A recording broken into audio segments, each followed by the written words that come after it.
Territory, le podcast cinéma des territoires isolés. You drove here? Feel sorry to stop teaching the class. I look forward to it.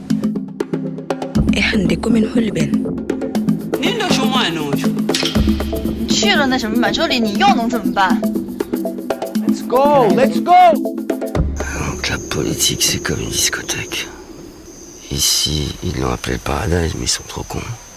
C'est une soirée avec le diable.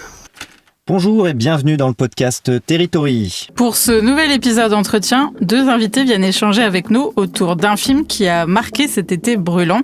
Mais d'abord, la petite chronique d'introduction.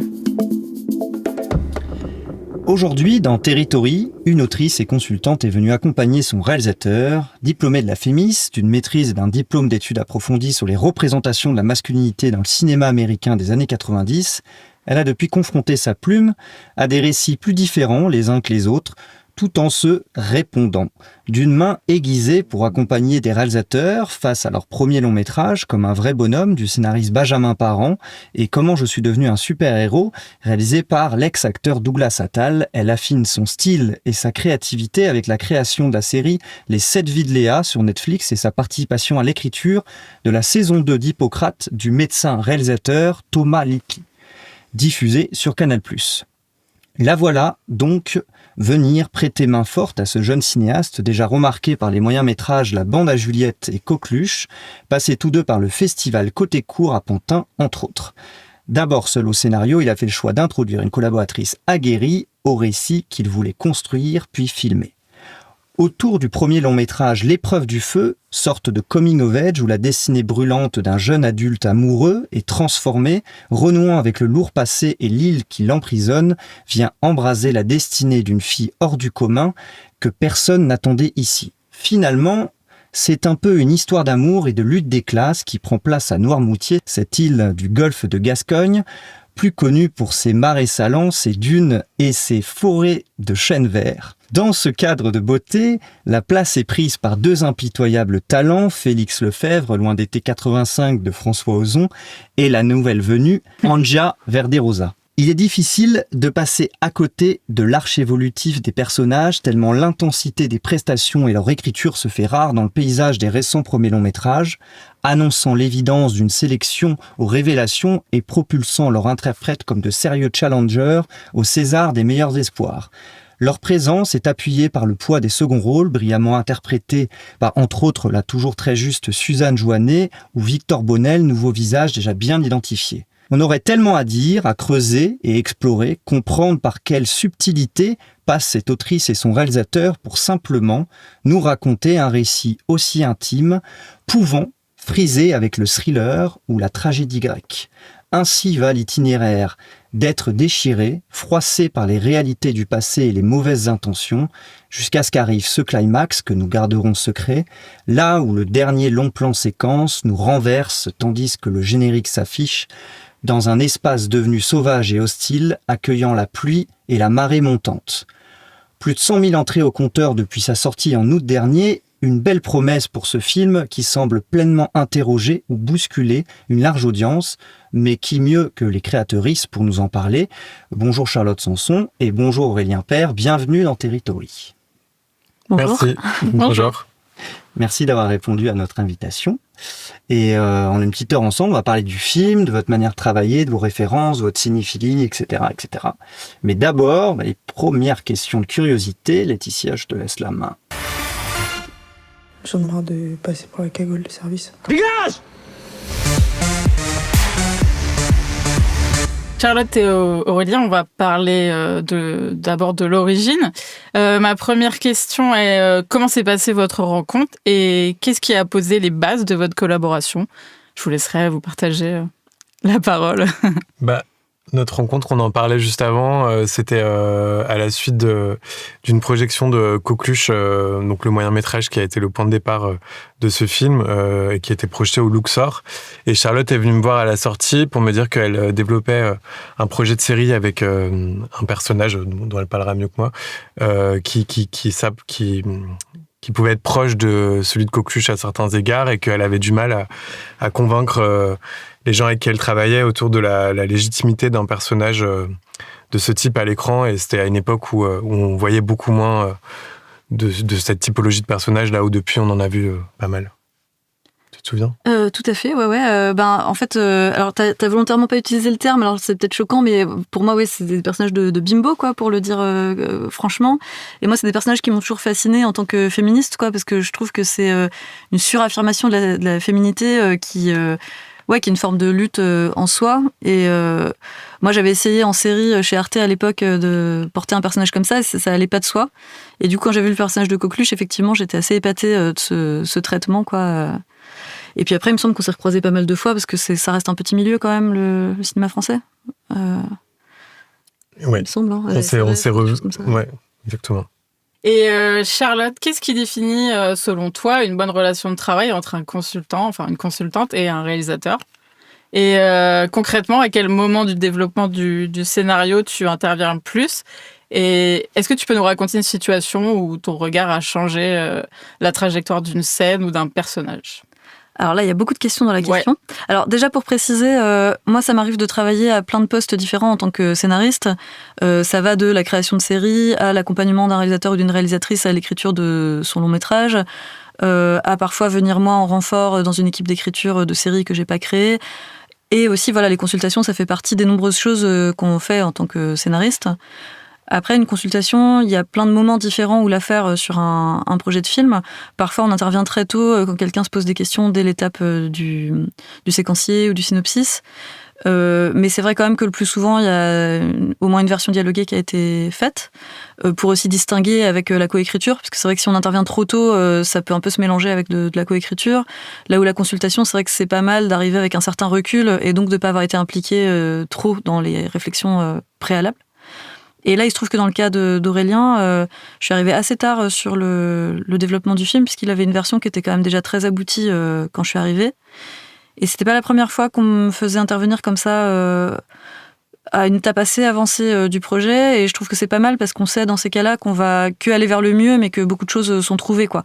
Donc, pour moi, en tant que consultante, c'est assez tranquille, ces cas de figure-là, puisqu'on voit que le film, il est trouvé, que plein de choses sont déjà là et que maintenant il n'y a plus qu'à vraiment le pousser pour aller à son plein potentiel, quoi.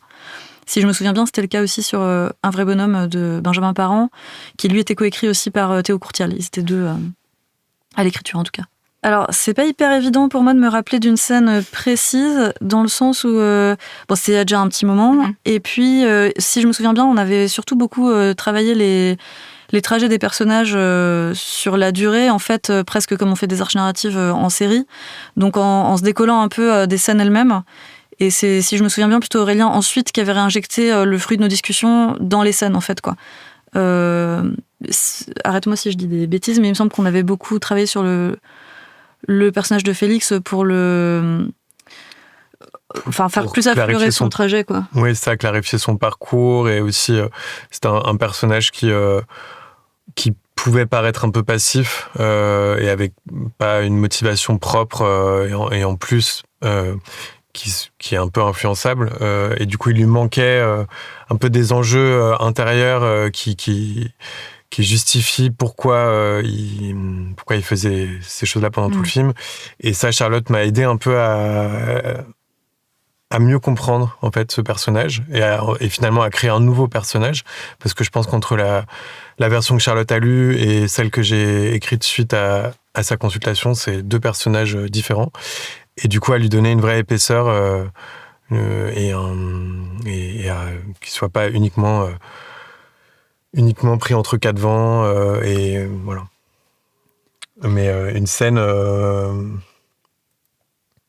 non, effectivement, on parlait pas vraiment. Enfin, on voyait plutôt le parcours et les grandes lignes du film. Il y a eu tout le travail sur Hugo, mais il y a eu aussi sur d'autres personnages, et puis sur la narration dans l'ensemble. Mais oui, pardon, j'ai dit Félix à la place de Hugo. C'est pas, parce qu'en fait, avant Félix, Hugo s'appelait Félix. Ah, ok. Et c'est parce qu'on a casté Félix Lefebvre qu'on a changé. Ouais. Ok. Parce qu'il voulait pas que les gens puissent penser que c'était lui. Il voulait vraiment préciser que c'était un personnage, ce qui est vrai.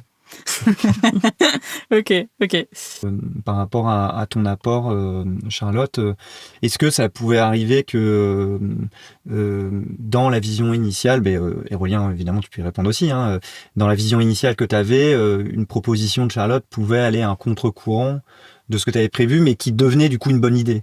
Et je pense particulièrement au fait qu'il y a un personnage féminin qui est très important, et que j'imagine qu'en tant que scénariste femme aussi, on apporte quelque chose qui est évidemment essentiel dans la construction d'un personnage féminin.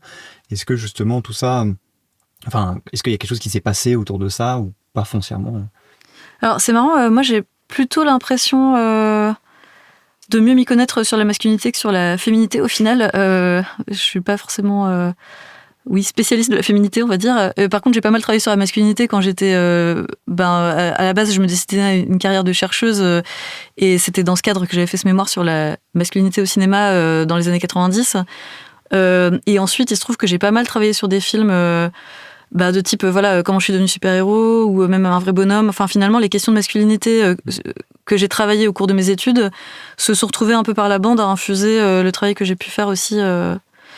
après, je développe beaucoup de personnages féminins mais je sais pas comment dire. J'ai peut-être moins de recul quelque part sur.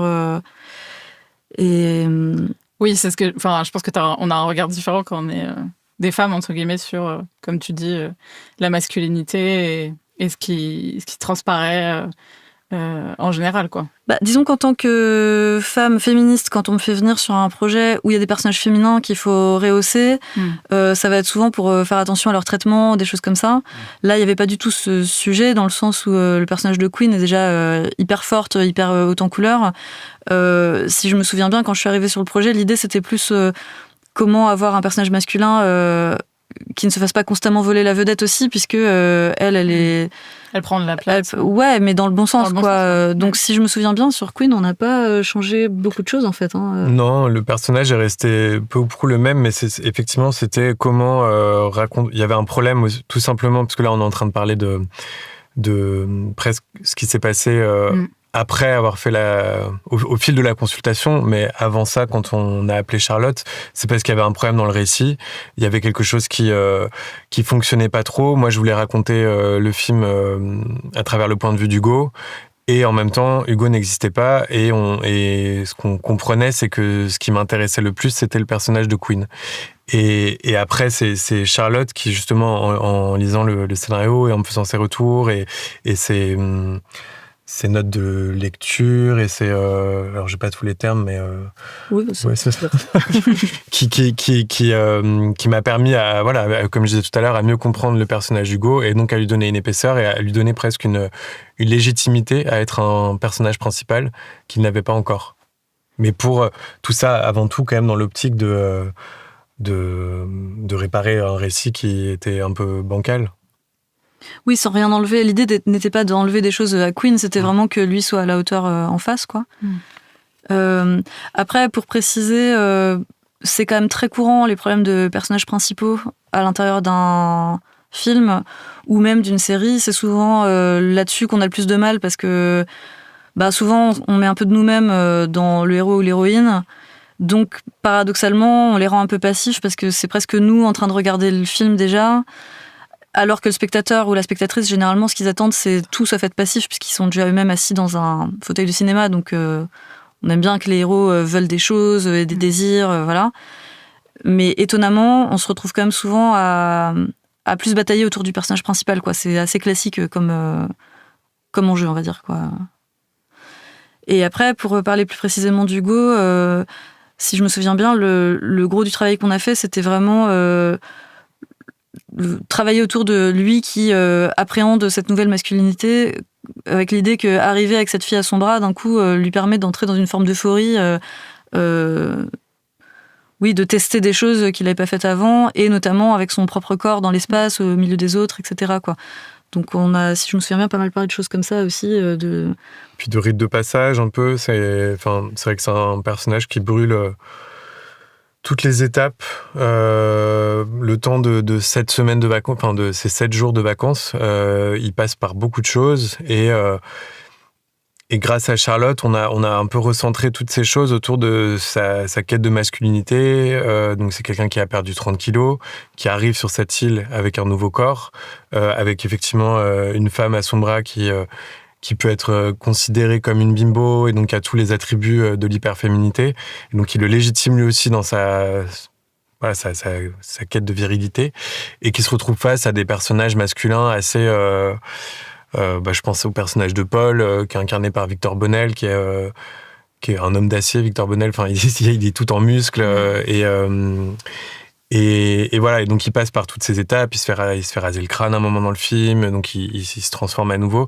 Et c'était déjà un personnage qui changeait, mais plutôt qui changeait de regard sur Queen.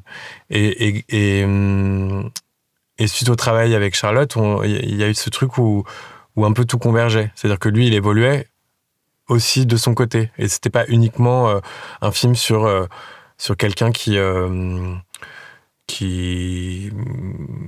dont les sentiments amoureux évoluent. Oui, c'est plus fort que ça. Les deux personnages, je le disais dans l'introduction, ont une évolution assez incroyable. Il y a une transformation, et ça a toujours été dans le scénario...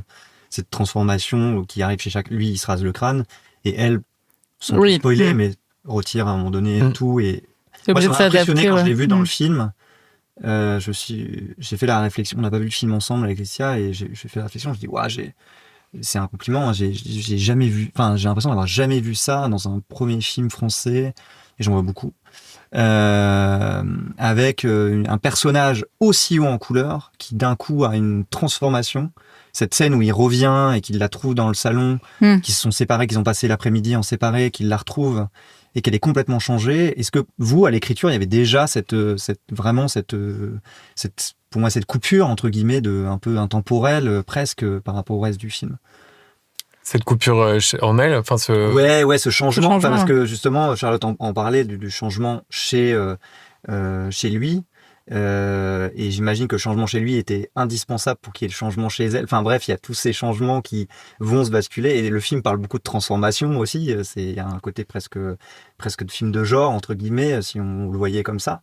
Et je philosophe beaucoup, pardon, mais du coup, je m'interrogeais si justement dès le scénario il y avait déjà vraiment ce marqueur de la transformation chez les deux personnages. J'ai compris qu'il était déjà, du coup, que tu l'avais beaucoup amené, Charlotte, sur Hugo, mais est-ce qu'il était marqué? Après, amener, moi là dans ce cas-là, je suis vraiment dans une position d'accoucheuse, c'est-à-dire que les idées vraiment viennent d'Aurélien. Hein. Moi, je veux pas donner l'impression d'avoir profondément. Je pense que oui, il y a vraiment l'idée que là, en l'occurrence, un réalisateur a vraiment envie de raconter quelque chose. Le scénario est pas encore complètement optimal, et l'idée, c'est plus comment on va aider les idées à s'agencer le mieux possible pour que ce qui est dans sa tête et ce qu'il a envie de raconter prennent une forme qui devienne parfaitement accessible aux spectateurs, mais sans perdre... faut pas que la lisibilité vienne gâcher la subtilité, quoi. Bien sûr. Mais là, en l'occurrence, il y avait quand même plein de choses qui étaient déjà là, notamment du côté de la transformation de Queen. Toutes ces scènes-là, je pense qu'elles préexistaient quand même. Ouais, le rasage, je crois que ça existait, mais ça, je sais plus trop. Le Queen, c'est sûr. Donc, ce truc qui se passe un moment dans le film. Et ça, forcément, quand on est face à un personnage... Il y avait déjà cette idée dans Coqueluche. Et quand on est face à un personnage, donc, comme tu disais, de bimbo, donc, qui a presque toute cette armure, cette armure de faux ongles, de maquillage, de fossiles, de tenues qui sont presque tellement flash que du coup, elles déportent à la fois, elles attirent l'attention sur elle, et en même temps, elles focalisent l'attention sur... pas elle, mais sur ce qu'elle porte. Enfin, je sais pas si sur ce qu'elle représente aussi. À la fois, mettons une robe verte fluo, comme il y a dans le film, ça attire l'attention sur Queen, et en même temps, ça attire pas vraiment l'attention sur elle, mais ça attire l'attention sur sa robe et sur son maquillage et sur pourquoi elle est comme ça. Elle représente. Voilà, c'est ça. Et donc, c'est des personnages où on a aussi envie de les montrer. Moi, j'avais envie de la montrer, un peu plus à nu, entre guillemets. Et donc, dans Coqueluche, il y avait aussi cette idée. Et le film, le regard sur le personnage de Laurine dans Coqueluche évolue beaucoup, et dans ce sens-là. Et après, ce qui est assez fou, je trouve, c'est que quand on pense des transformations d'un personnage dans un film, notamment celle de Félix qui se rase le crâne en cours de film, et sur le papier, c'est un mot sur du papier. Queen rase le crâne de Félix. Et après, on arrive sur le tournage, et là, on tourne la scène et on rase le crâne de Félix. Et là, d'un coup, ça prend toute sa force. Et même pour lui. Et même pour le comédien, où en plus là on lui a rasé le crâne en live, et donc il s'est pas vu, et donc il était hyper étonné par son hyper image, stressé. Non, mais en plus il avait pas le droit de se voir du tout. Donc elle lui a rasé le crâne. Après, on a caché tous les miroirs, et il y a une coiffeuse professionnelle, parce que Anja, elle n'est pas coiffeuse, qui est venue bien finir le truc pour que ce soit propre, et faire le petit dessin sur le côté. Heureusement que vous ne l'avez pas montré. Et après, il s'est découvert, donc on a allumé la caméra, on a mis la caméra sur le miroir, et il s'est vu dans son reflet. Donc la première prise, c'est Félix qui se découvre. C'est pas Hugo qui se découvre, c'est Félix. Et voilà, finalement, on n'a pas monté cette prise parce qu'il a été pris d'un fou rire. Ah, c'est vrai. Oui. Donc, mais je veux dire, il se passe quelque chose de très fort, et c'est pareil quand le personnage de Queen, quand Anja change de costume et change de maquillage au fil du film, et il se passe quelque chose de très fort, et pour nous techniciens, parce qu'on a un autre rapport à son personnage, et surtout pour elle, je pense, et encore plus pour les autres personnages, enfin les autres comédiens qui sont face à elle. Et ça, c'est assez beau, je trouve. C'est un peu la magie parce que bon, ça c'est des exemples qui sont assez précis, mais finalement ça marche pour tout. Ça marche pour quand on arrive dans un décor, et que d'un coup on a nos comédiens, et qu'ils se mettent à jouer, et ça n'a rien à voir avec ce qu'on avait écrit. Enfin, si, ça a forcément à voir, mais ça prend une force bien plus forte. Enfin, même si parfois c'est l'inverse, ça arrive que ce soit un cauchemar, et qu'on se dise, oh là là, qu'est-ce que j'ai écrit, c'est vraiment naze. Mais... Ok. Charlotte, tu l'as évoqué tout à l'heure, tu as travaillé sur le scénario d'Un vrai bonhomme de Benjamin Parent. Un film très juste auquel j'avais personnellement pensé avant de découvrir ta filmographie. En quoi ce travail a nourri ta vision pour le film d'Aurélien ? Alors, j'y ai pas spécialement repensé, parce qu'il y a quand même pas mal d'années qui séparent les deux expériences. Par contre, c'est vrai que le gros point commun entre les deux, c'est que c'est des premiers longs qui parlent de masculinité de manière un peu... Récit initiatique, ouais. Ouais, voilà. Et effectivement, des films qui étaient déjà à des stades assez avancés en termes de scénario quand j'ai rejoint le projet, quoi. Après, j'ai pas spécialement pensé, parce que c'est vrai que chaque film est vraiment une aventure à part, en fait, quoi. Comme c'est vrai qu'une consultation, on discute vraiment en one-to-one avec la personne avec qui on travaille, on n'est pas forcément beaucoup parasité par ce sur quoi on a travaillé avant et tout. Après, je pense que inconsciemment, de toute façon, on est toujours un peu chargé de tout ce qu'on a fait avant, et les gens font pas appel à nous par hasard non plus. Donc moi, c'est vrai que de fil en aiguille, bon, déjà je regarde énormément en tant que spectatrice, mais à force de travailler beaucoup sur la jeunesse et sur des teen movies, on m'appelle aussi pour être consultante là-dessus, puisque c'est un domaine presque d'expertise à force de faire ça depuis 15 ans. Okay. Donc ça se nourrit, quoi. Mais c'est vrai que je pense rarement au film d'avant quand je participe à un projet. Ouais. Ok. Charlotte et Aurélien, dans l'écriture du couple, donc dans ton film, on ressent une vraie cohérence, une fusion des regards, cette intensité qui rend la relation crédible pour le spectateur. On perçoit aussi, surtout au début, qu'il n'a Dieu que pour elle. Comment avez-vous pensé et construit cette dynamique de rencontre entre les deux personnages qui apprennent à se rapprocher malgré leurs différences ? Moi, j'avais envie de raconter l'histoire d'un... Donc, ça prend le point de départ d'un couple improbable, qui est un peu une typologie de film. Enfin, il y en a des tonnes sur des couples improbables, que ce soit... C'est pas forcément des couples amoureux, mais finalement, qu'on se rende compte qu'en fait, presque à la toute fin, ça pourrait presque être un twist, qu'en fait, ils sont bien plus similaires qu'on ne pensait, et qu'ils sont potentiellement tous les deux meurtris par le même même type de choses et ils peuvent avoir le même... ils ont tous les deux des insécurités qu'on soupçonnait peut-être moins chez elle. Lui, il se révèle un peu plus tôt dans le film. Et après, j'avais envie que le début soit un peu comme une bulle entre les deux. Un moment assez idyllique, où presque on a envie d'en être, d'y être en tant que spectateur et qu'on se dise oh là là, qu'est-ce qu'ils sont mignons, etc.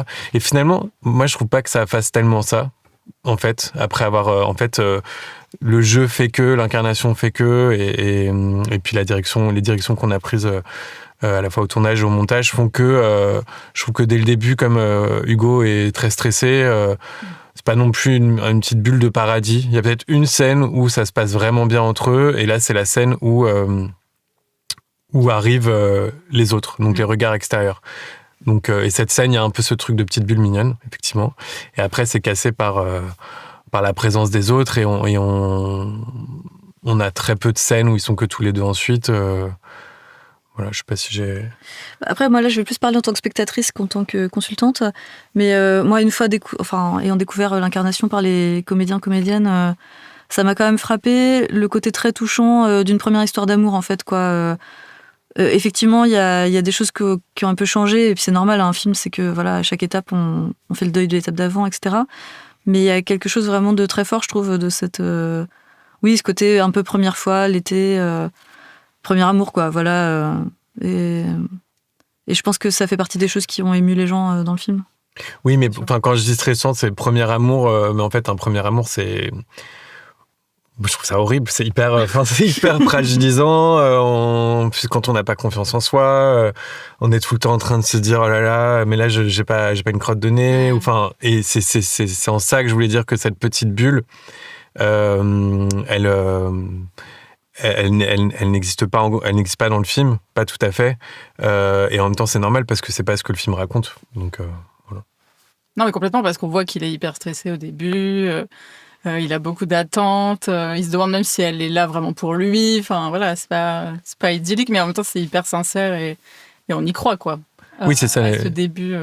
Les sentiments sont sincères, et une des directions de jeu que j'ai donné à Félix, c'est pas une direction, mais c'était plutôt une inspiration, c'est un épisode de L'amour est dans le pré, où il y a un candidat qui arrive et qui est un mec assez jeune, très beau gosse, etc.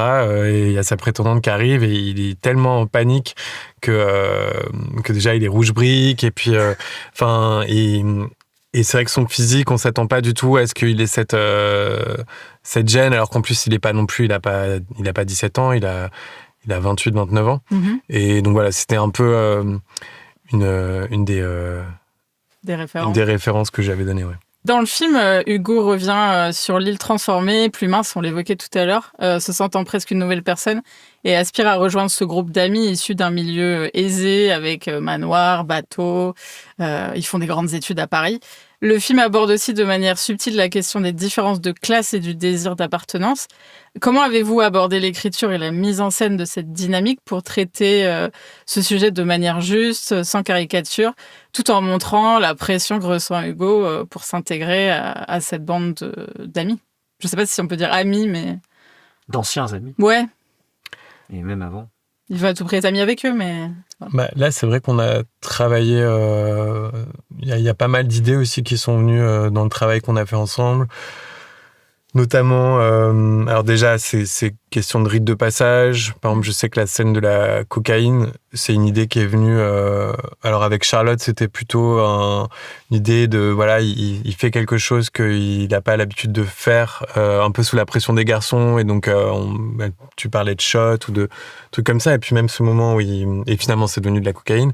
Et ce moment après où il se lâche complètement devant les autres, c'est venu de nos discussions. Et aussi, alors ça, je peux pas, je sais pas si je peux en parler, mais cette idée quand même d'un personnage au sein du groupe qui apparaîtrait un peu comme... je me souviens, t'avais dit le pompon du manège, mais qui apparaîtrait un peu comme c'est ça, le pompon du manège. Et donc ça, c'est le personnage de Colombe. Oui. En fait, l'idée, c'est que Hugo, c'est un personnage qui veut accéder Au pompon du manège.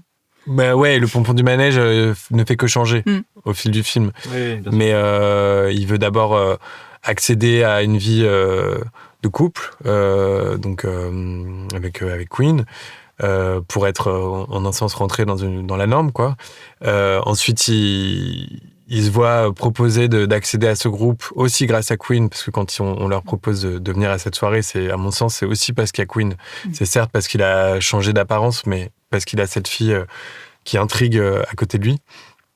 Et ensuite, il veut accéder au bateau, il ne fait que changer de... Mais c'est en ça que je pense que ça, c'est aussi venu de nos discussions. Je disais que c'était un personnage très passif avant. Il y a des gens qui ont pu me dire qu'ils trouvaient que le personnage manquait un peu de nerfs et tout, alors que moi, en fait, je trouve que il a tout le temps des nouveaux désirs. C'est juste que ses désirs changent, mais globalement, c'est le désir d'en être et d'être validé par ses pairs. Et donc, pour les enjeux de classe, moi, j'avais lu un bouquin de sociologie qui était encadré par Nicolas Renaï et qui proposait une lecture du mépris de classe, donc qui a un sentiment, à travers le prisme de la sociologie. Et ça, j'avais trouvé ça assez intéressant, parce que je trouve que la sociologie, ça permet aussi un peu de s'abstraire de quelque chose de l'unique ressenti, c'est-à-dire ça montre à voir, donc en ça c'est politique, mais sans forcément porter de jugements moraux. Et ce bouquin m'a permis aussi, je pense que c'était une époque où j'étais dans des versions du scénario qui étaient peut-être un peu manichéennes, pour résumer, on pourrait dire les méchants bourgeois face à la gentille bimbo. Et grâce à ce bouquin, ça m'a permis un peu de remettre les choses en place et donc ensuite d'écrire des personnages de la bande que j'aime. C'est-à-dire qu'effectivement, au sein de cette bande, il y a des personnages plus ou moins toxiques. Mais même ces personnages toxiques, en fait, c'est des personnages auxquels je me suis attaché parce que je me suis posé les questions de pourquoi ils agissent comme ils agissent. Et certes, moralement, c'est pas valable, mais voilà. Et je pense que c'était important de dépeindre un milieu sans pour autant, porter un jugement moral trop fort sur ce milieu. Moi, je me souviens qu'on avait pas mal discuté de comment éviter les clichés alors qu'on joue avec des archétypes quand même, et du bon dosage sur cette bande de potes, entre guillemets, voilà, de pas en faire des méchants trop méchants, mais en même temps avoir quand même le plaisir du spectateur du côté un peu haut en couleur aussi de cette bande, quoi. Moi, dans leur incarnation à l'écran, je les trouve très crédibles et je trouve que c'est très juste, notamment les choix de costumes, certains détails de lunettes de soleil, des choses comme ça. Je trouve ça vraiment bien, enfin que ça a été hyper bien fait dans les étapes ultérieures après le scénario, parce que en fait, c'est des marqueurs sociaux qui sont hyper forts. Et même des gens qui pourraient avoir l'impression de ne pas être en train d'infliger une violence de classe à d'autres, en fait, la bonne paire de lunettes, le bon collier, justement le truc savamment négligé alors que des gens d'origine plus modeste vont justement s'être trop habillés. Enfin, tous ces petits détails-là, en fait, à l'image, nourrissent énormément le propos. Et moi, j'étais passée voir Aurélien en montage, et c'est vrai qu'après, en montage, du coup, il a pu aussi se permettre d'en renlever, parce que tout ce qui amène justement les costumes, l'attitude des comédiens, des comédiennes, etc., fait que des fois, il y a des choses qui étaient écrites qui paraissent presque lourdes, parce qu'au scénario, on a besoin que tout soit limpide pour être compris par des gens qui ont encore vu aucune image. Mais en fait, après, il y a quand même pas mal de choses qui peuvent se permettre de sauter, puisque un pull mis de la bonne manière en dit plus long que certains dialogues, quoi. Les échanges, ouais, c'est ça. Ce qui rejoint un peu d'ailleurs cette idée de quand il se rase le crâne, quand c'est écrit sur le papier, ça, c'est moins fort que quand, à partir du moment où c'est incarné, ça, ouais. C'est visible, ouais. Le film se déroule sur une île, comme ton moyen-métrage Coqueluche, mais que tu avais tourné, en l'occurrence à Bréa, c'est ça, hein, dans les Côtes d'Armor, en Bretagne. Ici, le film était tourné, donc, comme je le disais plus haut, sur l'île de Noirmoutier. Cadre insulaire, à la fois magnifique et en même temps isolé. qui semble peser aussi sur la trame narrative, presque comme un personnage à part entière.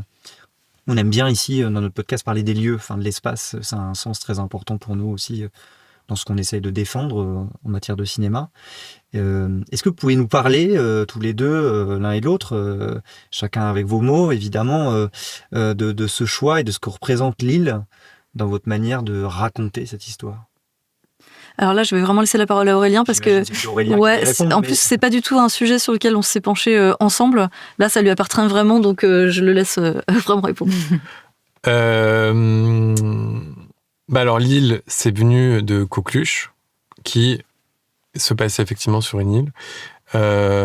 Et Coqueluche, c'est venu d'un passage que j'avais fait sur les îles Chausey au large de Granville, qui sont des îles avec très très peu de, il y a très peu de maisons, il y a je crois 3 habitants à l'année, mais l'été il y a quand même il y a des gîtes, il y a un hôtel, il y a des maisons en location, et donc pas mal de familles relativement bourgeoises qui vont y passer l'été, et moi je trouvais ça intéressant vu que c'est très, il y a pas d'arbres, il y a des rochers principalement, c'est pas du tout comme dans Moutier. J'avais envie d'y projeter un personnage en talons. C'est vraiment le premier truc qui m'est venu, c'est projeter dans un univers un peu compliqué avec des plages difficiles d'accès, avec des vents pas possibles, projeter un personnage qui serait pas adapté pour cet univers, pour ce lieu. Et après, de fil en aiguille, je me suis mis à penser à des personnages et à autre chose que juste cette image de talons dans les rochers. Mais voilà, et pour... moi, ce qui me plaît avec l'idée de l'île, c'est que c'est un endroit qui est difficile à rejoindre et difficile à quitter aussi. Et finalement, un peu comme évidemment les enjeux de classe sociale, ça raconte un peu la même chose. C'est difficile de changer de classe sociale, donc d'être en transclasse, c'est très marginal. Et à l'inverse, c'est difficile de quitter sa classe sociale dans l'autre sens aussi. Ça, c'est ce que j'ai voulu raconter avec le personnage de Victoire, qui est un personnage qui, on sent, peut-être a envie de s'essayer à d'autres choses, mais très vite rattrapé par le regard des autres. Et après, moi, dans la construction du film, et surtout au moment de la préparation du tournage et des choix, etc., j'avais envie que ce soit assez sectorisé, donc il y ait cette île compliquée à rejoindre, mais même au sein de cette île, il y ait des secteurs. Donc il y a le coin pour les touristes qui viennent à la journée, donc ça c'est la plage où on voit un des personnages qui ramasse des déchets en se plaignant du fait que ça, c'est les touristes qui viennent à la journée, donc avec un certain mépris pour ces gens qui viennent empiéter sur l'île où elle a une maison. Il y a le coin où est Hugo, donc qui est beaucoup plus refermé sur lui-même, perdu dans des arbres, donc avec cette idée de petites bulles et de petits cocons dont je parlais tout à l'heure. Et après, il y a les maisons des personnages plus bourgeois qui, elles, surplombent systématiquement des plages publiques, et eux, ils ont toujours accès à des terrasses qui sont au-dessus de ces plages. Enfin voilà, et j'aimais bien cette idée de zone géographique, parce que finalement, le boss ultime, on peut dire, parce que je l'ai un peu pensé comme dans un jeu vidéo, c'est le catamaran, qui est un peu une sorte d'île ultime à rejoindre. Voilà, donc ça, je spoil pas pour celles et ceux qui n'ont pas vu le film, mais voilà. Et pour ça, je me souviens d'un film que j'avais beaucoup aimé qui s'appelait Le Gouffre de Vincent Leport, et qui est un moyen métrage, et qui m'avait marqué pour cette façon de faire presque comme une zone de l'univers de son film, avec vraiment des lieux très très délimités. Et je l'avais croisé, c'était à la sortie d'un festival, et je lui avais dit ça. Lui, il n'était pas d'accord avec moi, mais moi je l'avais vraiment vu comme une carte d'un jeu vidéo, et qu'on rejoint différents univers, et voilà, je voulais un peu faire ça avec mon film. On sent à travers le jeu de Félix Lefebvre un jeune homme fragile, marqué par ses complexes, mais en même temps très sincère dans cette histoire d'amour naissante. Comment avez-vous nourri ce personnage pour qu'il dégage une telle humanité à l'écran ? On a beaucoup travaillé en amont. Moi, avant le tournage, quand j'ai su qu'on était financé, j'ai fait une analyse du scénario.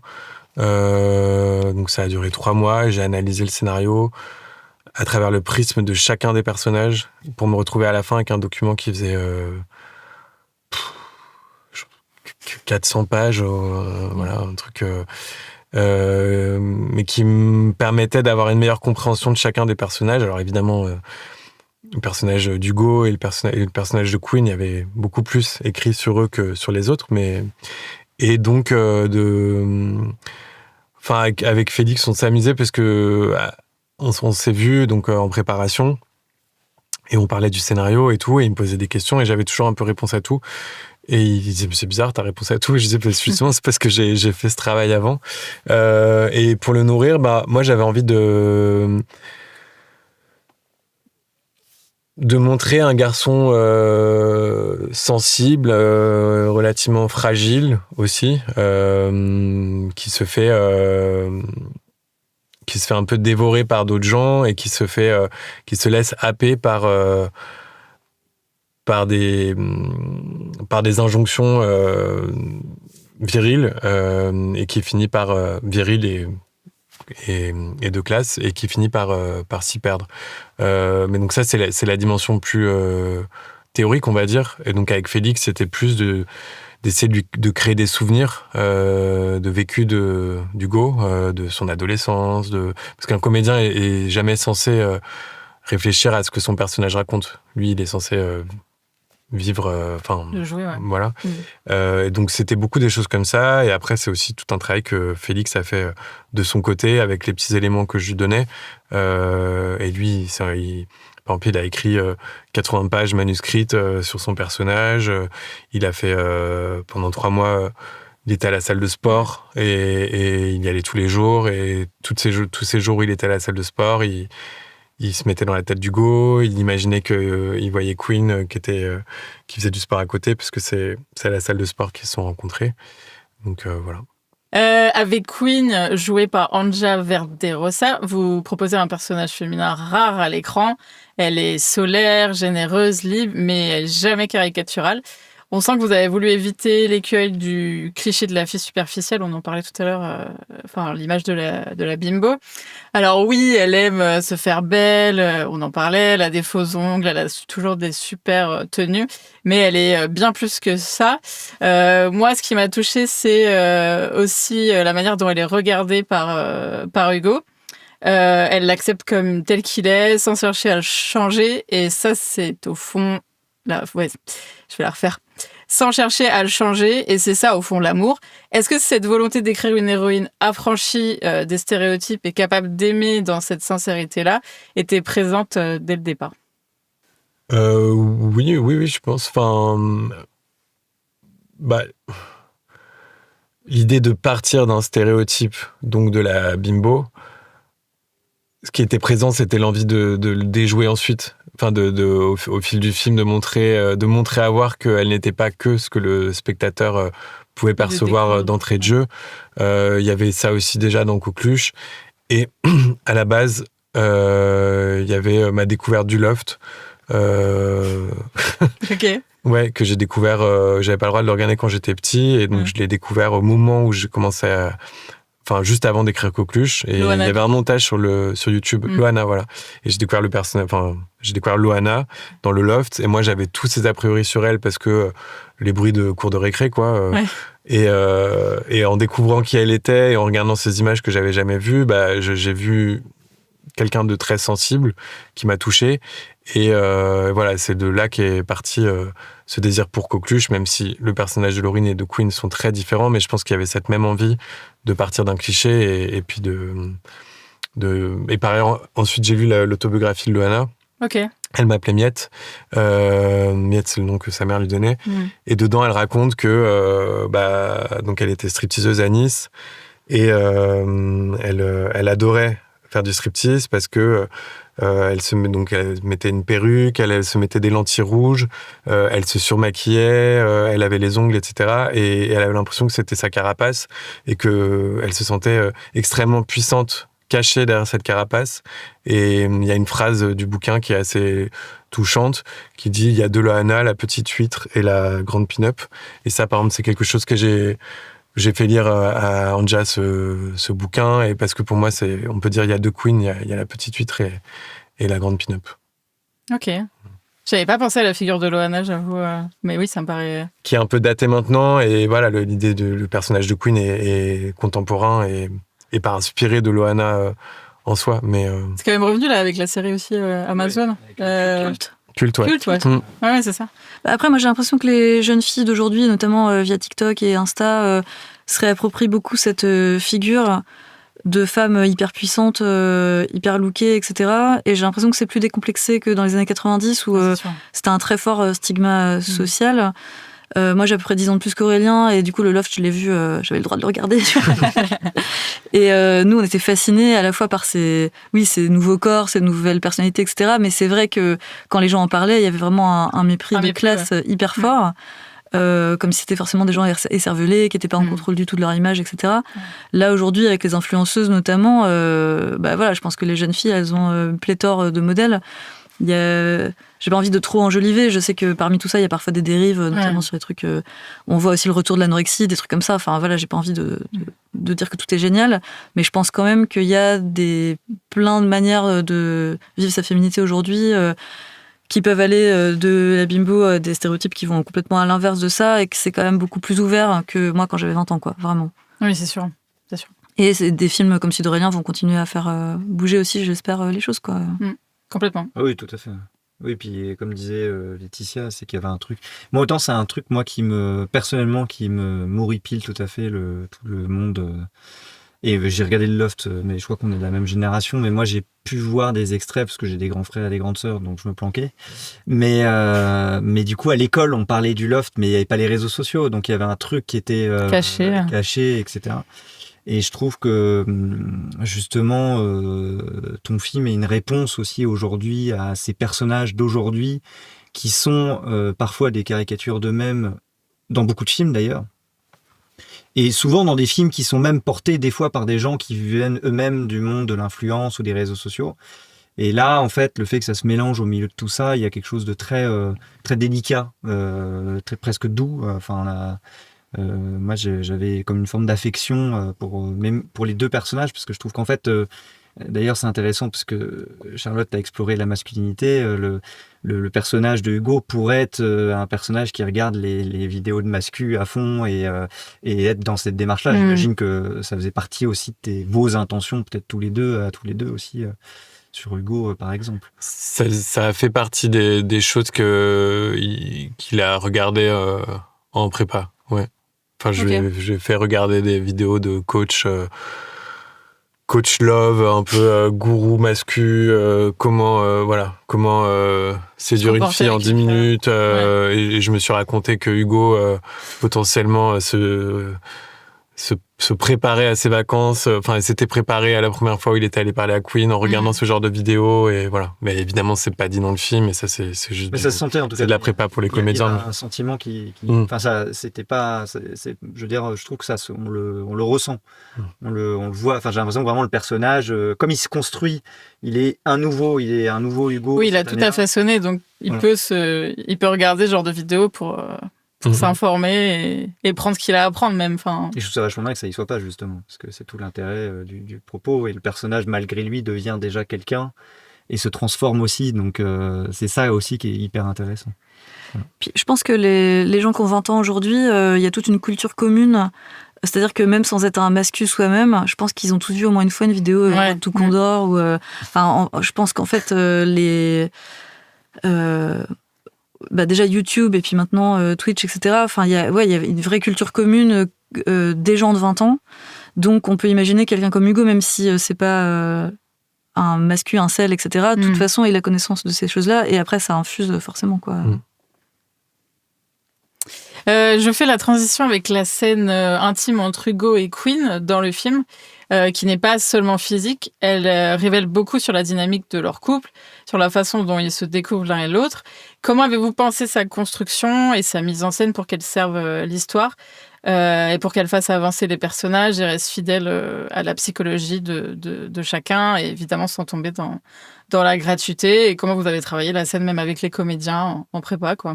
Je me souviens plus si tu te souviens toi si ça avait été un sujet quand on avait travaillé ensemble cette scène, si on l'avait bougé, si elle avait... Moi, je me souviens pas qu'on ait spécialement touché à ça. Touché à ça, non, parce que peut-être on l'a déplacé. Je pense qu'on l'a déplacé pour justement dans cette optique de préciser le parcours d'Hugo et de sa quête de masculinité. Je pense qu'on l'a déplacé à la fin de l'acte 1.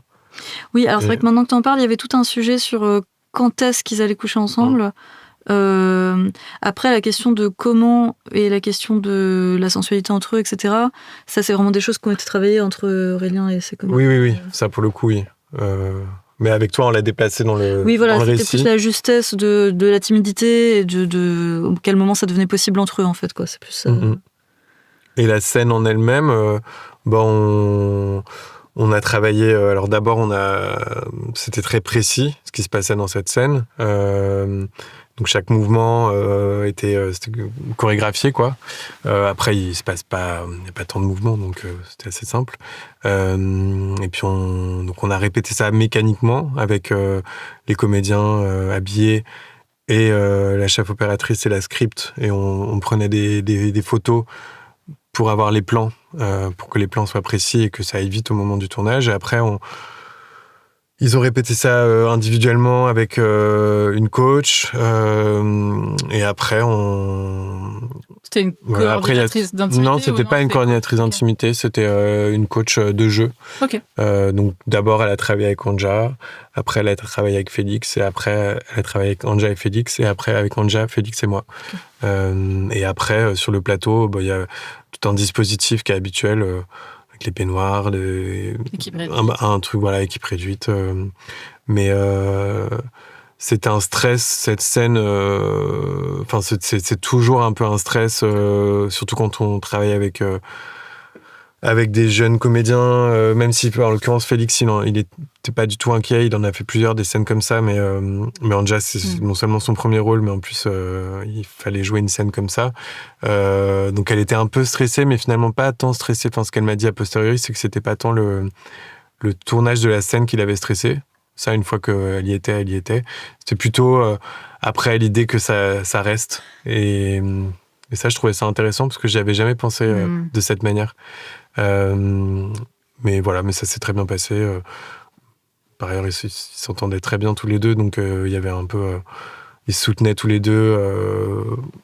Donc voilà. Et comment on a pensé la sensualité, j'avais la chance de travailler avec Inès Tabarin, qui donc la chef opératrice, qui a travaillé sur la série Split de Iris Bray, et qui du coup avait fait beaucoup de scènes comme ça, était assez aguerrie sur la manière de capter des plans qui, en fait, c'est très mécanique, quoi. C'est vraiment, mais grâce à la manière grâce à la focale et à ce qu'on attrape comme endroit de la peau, etc. Et on arrive à rendre quelque chose de sensuel, alors qu'en fait, si on fait un zoom arrière, on voit que c'est presque rigolo, parce qu'il y a, je sais pas, bref, voilà. Après, il y a un mot important dans ce que vient de dire Aurélien, c'est la précision. En fait, moi, j'avais participé à une résidence aux États-Unis où on nous avait fait travailler avec une coordinatrice d'intimité, mais pas sur des projets précis, plus pour nous, ce que ça pouvait nous aider à faire dans nos scénarios à l'avenir, et comment anticiper ce travail avec les coordinatrices. Je le mets au féminin parce que jusque-là, j'ai rencontré que des femmes qui faisaient ce métier.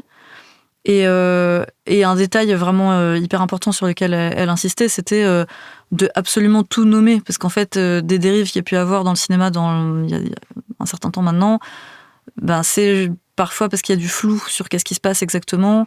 Et juste dire « ils couchent ensemble, point », pour les comédiens et comédiennes, c'est pas très simple parce que tout le monde n'a pas la même représentation de ce que ça peut vouloir dire.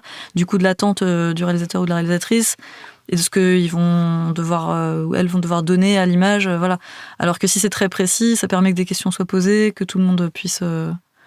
Donc je trouve que c'est un bon conseil à donner à quiconque écrit des scènes de sexe ou même de baiser dans un scénario, quoi, de limite mettre trop de détails que pas assez, quoi. Comme ça, tout le monde peut dire ce avec quoi il ou elle est mal à l'aise. Ouais, bien sûr.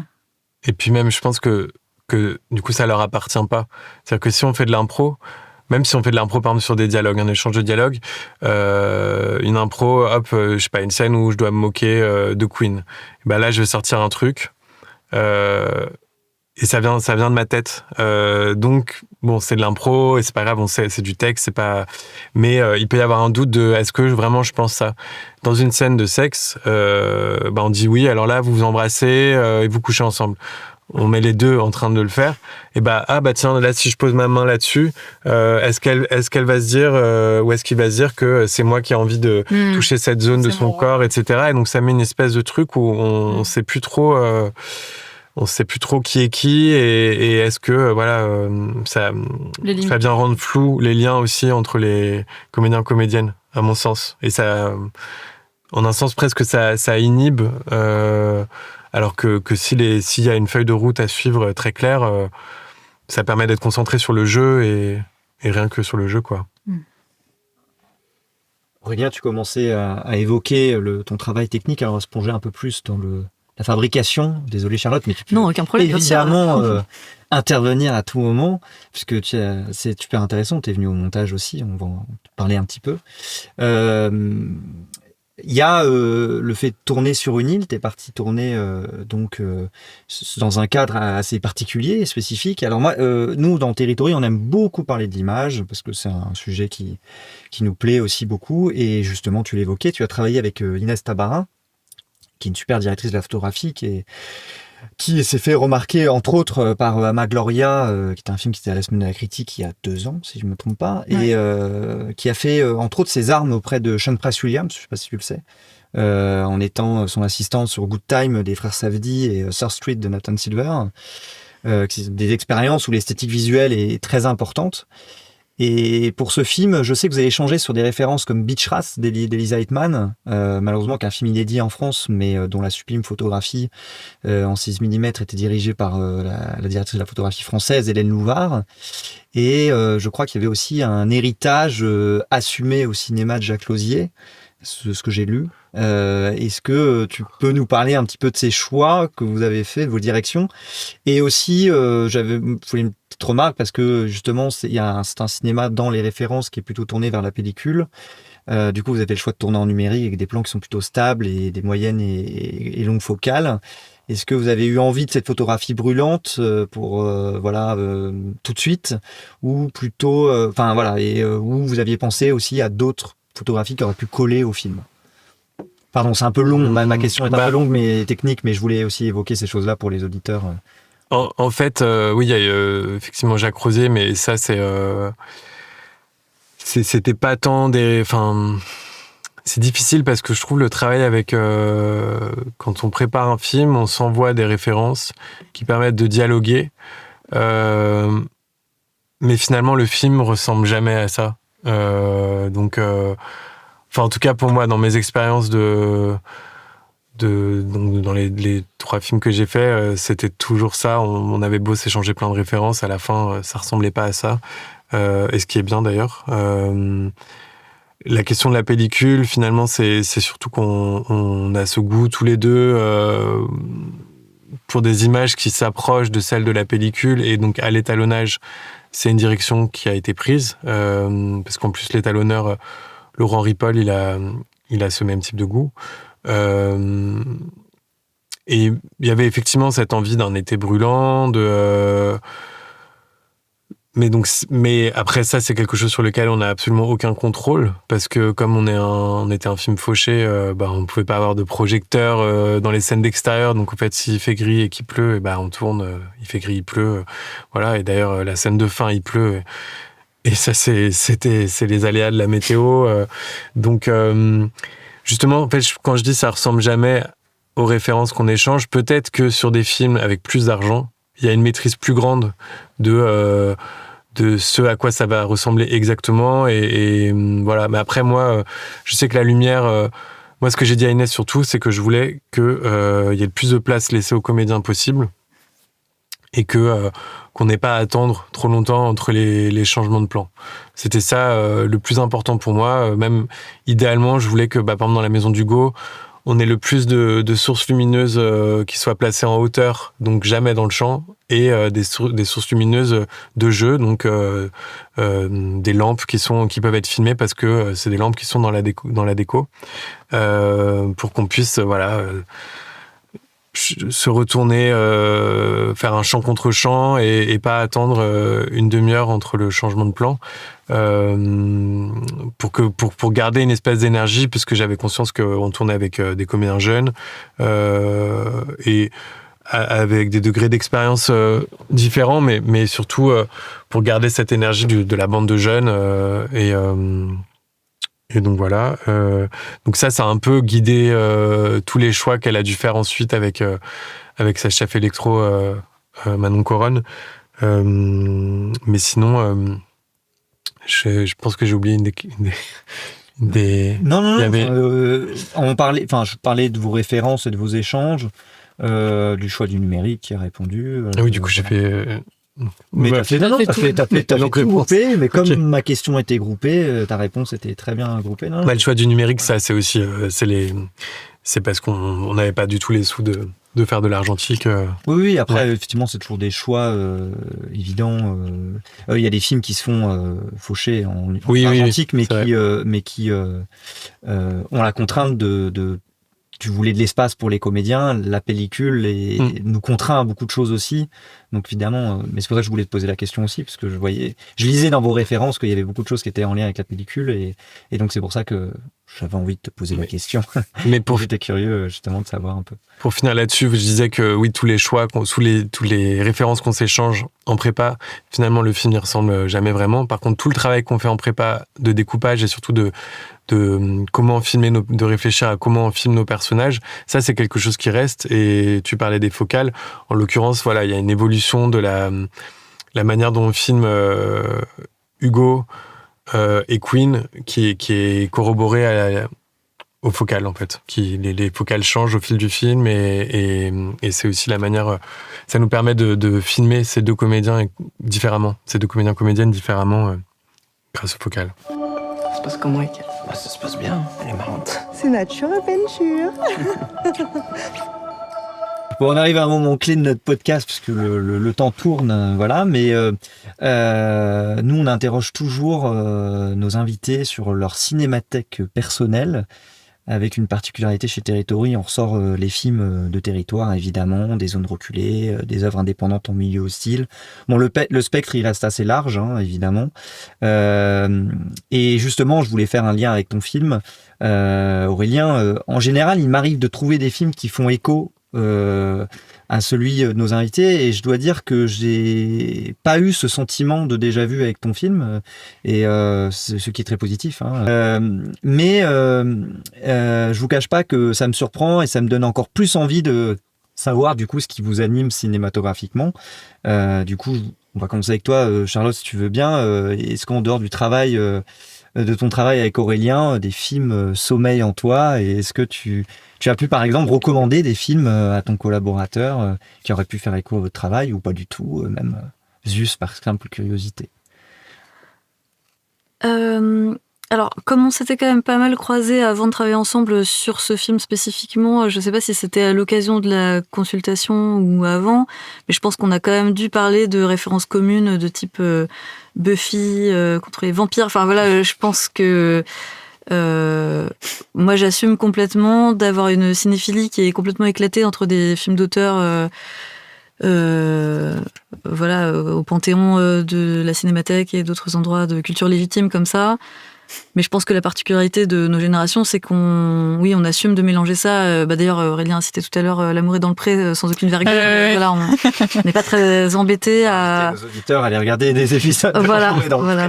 Donc voilà, moi je partage ce goût pour une culture un peu impure, quoi, où on va pouvoir citer La Nouvelle Star en même temps qu'un film de Jacques Rosier, effectivement. Quoi. Donc voilà. Après, à titre personnel, moi, les films qui m'ont vraiment complètement retourné le cerveau dans, je pense, les années où on se forge vraiment une cinéphilie. Moi, il y a vraiment le Stay Away de David Lynch. Je pense qu'il y a vraiment un avant et un après quand même. Alors, c'est un film qui a vieilli, on peut dire plein de choses, mais voilà, je pense que la claque cinématographique prise dès le générique, c'est voilà. Et les films de Greg Araki aussi, Doom Generation, et surtout Smiley Face, qui est pas son plus grand chef-d'œuvre, mais qui, moi, reste vraiment un film de chevet hyper important. Après, voilà, pour parler spécifiquement de références qu'on aurait échangées ensemble, on a dû parler pas mal de séries aussi, puisque oui, moi, c'est quand même un peu mon activité principale. Et voilà. Tu parlais de Friends, peut-être Possiblement, en tout cas, moi, je suis par cœur. Justement, en parlant de série, petite parenthèse, ça va un peu dedans, parce que après, on va te poser la question, Aurélien, justement, spécifiquement sur tes choix. Et est-ce que, comme tu travailles particulièrement sur les séries, tu as la possibilité de nous dire un petit mot sur ta prochaine série qui s'appelle Pécheresse, c'est ça ? Ouais. Et qui est sélectionnée au Festival de la Fiction de La Rochelle, si je ne me trompe pas. Tout à fait, cette semaine. Cette semaine, ouais, voilà. Et qui sera diffusée sur Ciné+ OCS. Ciné+ OCS, ouais, tout à fait. Donc une série en 6 épisodes de 26 minutes, narrant l'émancipation d'un groupe de jeunes filles dans un internat tenu par des religieuses et dans laquelle on peut retrouver une autre espoir du cinéma, Léonie Dahan-Lamort. Oui, qui joue le rôle principal de la série, ouais. Est-ce que tu peux nous dire un petit mot dessus comme j'ai l'impression que du coup tu es très branché par les séries. Du coup, oui, moi c'est vrai que j'ai toujours eu envie de faire de la série pour le côté art populaire capable de toucher énormément de gens. Voilà, j'adore le cinéma aussi, mais c'est vrai que en tant qu'autrice, je me suis vraiment tournée vers la série aussi pour le côté histoire au long cours, le fait de pouvoir développer des personnages sur plusieurs épisodes. J'aime bien le travail en équipe aussi, même si sur Pécheresse, c'est pas vraiment ce qui s'est passé, puisqu'à l'écriture, j'étais quasiment seule. J'ai juste un co-auteur qui est venu écrire avec moi un épisode, mais sinon, je l'ai écrit seule. Et sinon, pour en parler un peu plus spécifiquement, c'est un projet hyper personnel que je porte depuis une quinzaine d'années. Donc, comme quoi, quand on veut vraiment faire un projet, il faut être très, très tenace. C'est aussi que la télé, pour le coup, c'est un médium qui est pas simple parce que il faut toucher des millions de gens, donc il faut aussi être très mainstream. Et donc, c'est vrai que les idées les plus atypiques, c'est pas forcément celles qui vont arriver à l'écran. Et là, moi, j'ai eu vraiment énormément de chance, puisque c'est vrai que Ciné+ OCS, c'est une chaîne qui laisse une énorme liberté aux auteurs qu'on n'a pas sur les autres chaînes. Et donc, j'ai pu aller au bout de ce projet et en plus en profiter pour faire ma première réalisation, puisque je l'ai écrite et réalisée pour la première fois. Et voilà, et donc c'est une série qui est librement inspirée de mes souvenirs de jeunesse dans un foyer de jeunes filles tenu par des religieuses. J'avais toujours été très marquée par ce lieu qui est hyper atypique, puisque c'est un lieu en non-mixité, avec un mélange de classes sociales qu'on voit rarement ailleurs, puisque c'est des jeunes filles de tous horizons, à la fois hyper bourgeoises, protégées par leurs parents, mais aussi des jeunes filles, à l'inverse, hyper prolos, qui sont là parce que ça coûte pas cher, les loyers dans ces lieux-là. Et donc, j'ai toujours eu envie de faire un projet qui se passerait dans cette arène, quoi. Et puis bon, après, j'ai fictionné beaucoup de choses. Donc là, le point de départ, c'est Cassidy, qui est donc incarnée par Léonie Dahan-Lamort, qui joue une jeune camgirl que sa mère envoie dans ce lieu pour la remettre dans le droit chemin, quoi. Et à partir de là, c'est un peu le loup dans la bergerie. On a hâte. On imagine les situations. Il y a une date de diffusion déjà prévue ou encore ? Ce sera en 2026, mais on n'a pas encore la date exactement. D'accord. Ok.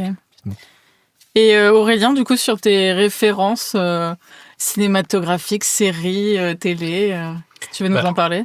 Références, je sais pas, mais du coup, je réfléchissais à comment répondre à la question. Je peux parler de films qui m'ont marqué à différentes étapes. Et petit, il y avait Scream, qui m'a beaucoup marqué, et qui d'ailleurs était une référence que j'ai donnée à Inès Tabarin, pour le coup. Des plans de Scream en lui disant, voilà, je veux ce type d'image. Et elle m'a dit, mais tu sais combien ça coûte ? Et le premier, c'était pas un si gros budget. Oui, mais c'est les États-Unis. Quand même. C'est ça. Il y avait Scream et La Revanche d'une blonde, qui est un film que j'ai vraiment revu énormément en cassette, parce que j'avais la cassette et à l'époque, on n'avait pas Netflix, et qui est un film qui est intéressant, je trouve, encore aujourd'hui, puisqu'en fait, bien plus féministe qu'il n'y paraît, même s'il joue sur les clichés, mais qui ressort beaucoup. C'est un film qui ressort beaucoup maintenant, ouais. Okay. Ouais, la figure de Elle Wood. Ok. Bah oui, il y a le 3 qui va sortir d'ailleurs. Ah, je savais pas. Ok. Et même Scream, hein. Toi, c'est marrant d'ailleurs, parce que nous, on les a revus là. Cet été, ouais. Cet été. Et c'est assez incroyable de voir la répercussion que ça a même sur la jeunesse d'aujourd'hui. Ouais. Parce que Scream, ça s'est jamais arrêté. La franchise aussi. Ouais, mais les premiers... Puis le casting. Le casting, voilà, tout ce qui se passe. Alors c'est marrant parce que ça fait écho en même temps à la masculinité. Ce que tu as étudié, Charlotte, les personnages masculins de Scream sont fascinants en fait dedans. Et donc en fait, c'est drôle qu'on les ait vus. On a vu ton film, je pense, pas longtemps après. Et effectivement, c'est drôle parce que c'est un peu le même type de personnage avec... il y a une troupe avec plein de personnages très différents, etc. Alors évidemment, il n'y a pas les mêmes enjeux, mais on n'est pas du tout dans le même type. Mais c'est marrant. Enfin, je suis pas étonné que tu aies ça en référence. Donc ça, et après, des films que j'ai découverts à l'école de ciné... les films de Rohmer. Donc mon préféré, ce serait peut-être Le Rayon Vert. Et les films de Rosier. Et mon préféré, c'est Du côté d'Orwell, qui sont des films qui m'ont donné envie d'en faire à mon tour. Et un cinéaste que j'ai découvert juste après, mais peut-être 6 mois plus tard, c'est Guillaume Braque, qui est, à mon sens, un de leurs contemporains. Guillaume Braque, c'est l'héritier de Rosier. Je pense que même il se revendique. Non, je pense qu'il n'oserait pas, mais en tout cas, je sais que j'ai assisté à une séance de Rosier. Rosier était encore vivant et c'est Guillaume Braque qui l'a présenté. Ouais. Okay.